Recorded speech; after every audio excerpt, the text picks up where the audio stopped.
What's going on, guys? This is Upgrade Your Mindset with Luis Suarez. I got to thinking back to my adolescent years when I was a kid and how I wanted nothing more than to be free. Be free from living under my mother's roof, being free to do whatever I wanted, being free to make my own choices. Shit, I couldn't wait to be 21 to be free to drink legally.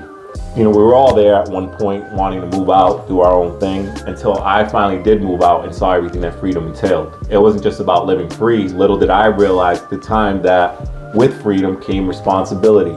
And I handled it well as a young kid.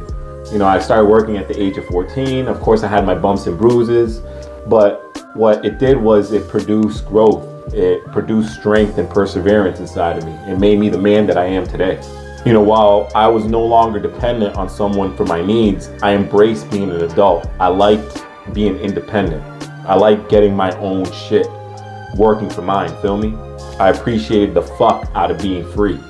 And while freedom isn't always given in this country, the United States of America, we have been so privileged and fortunate to enjoy the freedom that other countries can only dream of. Not only is freedom to be fought for, it's to be protected as well, like many that came before us actually did. And there's still many of us still willing to fight for freedom who have been passed the torch, and it's our duty to fight for the next generation. And yet, unfortunately, there's still a large percentage willing to give up and relinquish our civil liberties and freedom. And I ask myself, why? Why would anyone be so inclined to give up something our ancestors and our forefathers fought so hard for us to benefit from? Like I mentioned before, with freedom comes great responsibility. And the truth of the matter is, now more than ever, no one wants to be held responsible for anything. No one wants to take ownership. No one wants to be a leader. No one wants to be held accountable. That way, when things go wrong, there's always someone else to blame.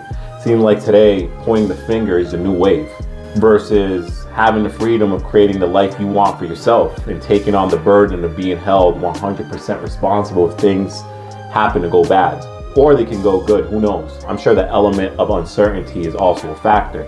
But with freedom, it all falls on you.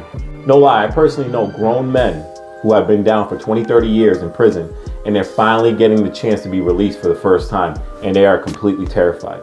They don't say it, but I can see it in their eyes. These dudes are 40, 50 years old. Reason being is that they're institutionalized. Prison is all they know. And even though to the outside world, prison is considered this rough place, which it most certainly is, it also has its benefits, believe it or not. You're relieved of many stresses that you would deal with on the outside world.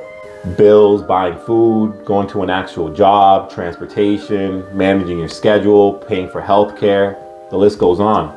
So I could see why, after being down for so long, the thought of being released can be a little bit nerve-wracking. You now have to go out and be a man, handle your own. Things are no longer set up for you like they once were. The same would apply to working a 9-to-5 job, following company rules and policies, answering to a boss versus being your own boss, having your own business, making your own rules. Most people are more inclined to working a 9-to-5 job because of the security and not having to deal with the liability. It's safe. There's more risk involved with starting your own business, less certainty. It's less comfortable knowing you have to get up every day and you're in complete control. You make it all happen. See, what's happening today is that we have essentially traded away our freedom for comfortability and convenience. Half the time we don't even realize it.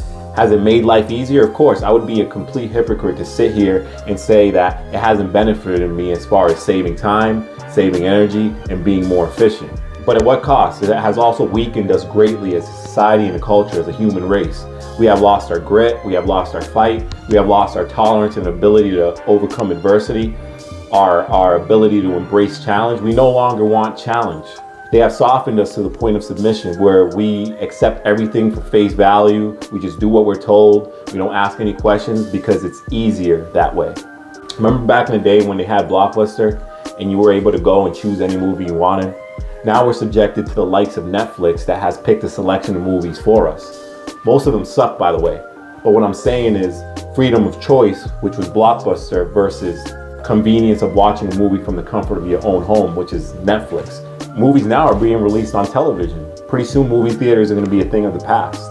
This is all conditioning and social engineering, training our minds to have outside forces make the decisions for us. Because who knows us better than them, right? Now ask yourself, at what point do you draw the line? At what point is convenience worth giving up your freedom? Because once you give up your freedom, it's gone and it's never coming back. That's just something to think about. This is Upgrade Your Mindset. Hit the like button, share the video. You know the rest. And I'm out. Peace.